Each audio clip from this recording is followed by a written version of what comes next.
Hey y'all, happy Vlogmas. Today I just thought I would share with you some no-knead breads. I have already shared my no-knead Dutch oven bread, just the basic plain bread. I have also shared the cinnamon raisin no-knead Dutch oven bread. Today I am making some garlic and rosemary bread, cinnamon raisin, and then jalapeno cheddar. I will go ahead and give you the basic no-knead Dutch oven bread recipe.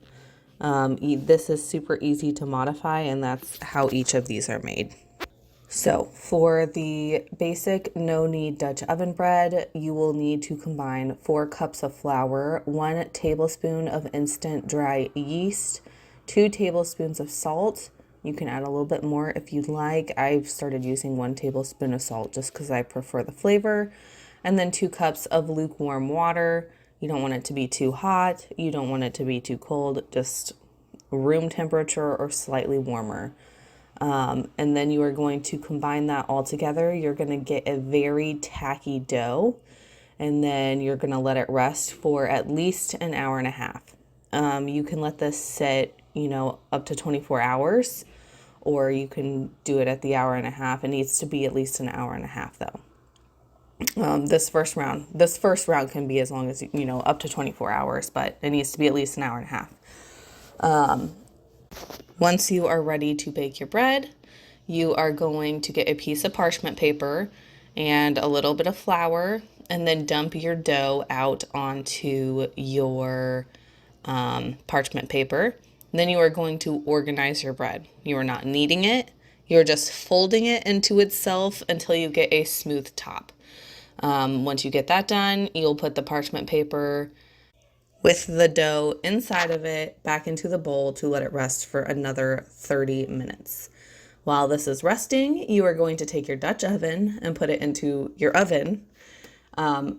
Make sure the oven's cold. And then you are going to preheat your oven for 450 degrees. And then you just wait until the 30 minutes is up. And once the 30 minutes is up, your oven should be preheated. You're going to pull your Dutch oven out of the oven. And then you are going to place your bread, parchment paper and all, directly into the Dutch oven. Put the lid back on and put it into the oven. You're going to let this bake for 30 minutes. And then you are going to take off the lid and let it bake for another 15 minutes. And then you're going to take it out and let it sit on the counter. And I know it's super tempting to cut into a hot loaf of bread, but you want to let it sit there until it's completely cooled down. You can toast it after it's done. You need to let it rest and cool down because it will continue cooking on the inside while it is cooling. And if you don't let it rest, it will be very gummy and chewy bread. So you want to let it rest. Let it cool down completely, and then you can eat it. You're going to get the best result by doing that. So for the cinnamon raisin bread, into your bowl with all of your ingredients, you're going to add 2 tablespoons of cinnamon and a 1/4 cup of brown sugar. In this video, I actually used white sugar, and I didn't use as much as you probably should. It tastes way better with brown sugar, and about a 1/4 cup is a good quantity. You're going to mix that all together, follow the same steps, except for whenever you get to the point, whenever you organize your bread, you're going to put a 1/2 cup of raisins on and fold those in while you're organizing it. You're not going to get quite as smooth of a surface on this one as you would on a, basic no-knead bread because the raisins are going to be popping through, but do your best. Let it rest for 30 minutes, while you're letting your Dutch oven heat up, and then you just bake it. For the rosemary garlic one, you're just going to add to your dry ingredients a tablespoon of garlic and a tablespoon of rosemary, and you're just going to mix it up like normal, and then that's it. You just bake it.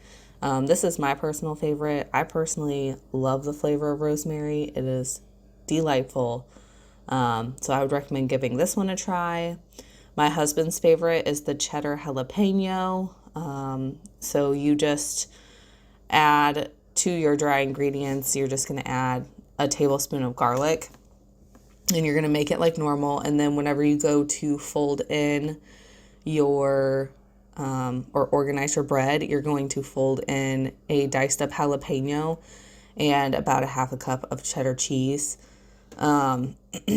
You can add more or less jalapeno if you'd like. I've done this with 2 or 3 jalapenos, but you get the flavor of jalapenos without any heat with just one. However, if you really enjoy the flavor of jalapeno, you can add more. So yeah, that is my husband's favorite. Normal baking instructions on all of those. We really enjoy kind of mixing up the spread. If I try something new and exciting, I'll let you know. But this is a great bread recipe for novice bread bakers. I don't love baking. I always tell people that baking is a science and cooking is an art. And I don't like instructions telling me what I have to do. So I don't love baking. But I will make this. It's super easy and we enjoy it. I can make other breads. I don't like doing it. I prefer to make this one. So that is all I have for you guys today. All of the recipes are linked down in the description. I hope you guys have an awesome rest of your day. Bye, y'all.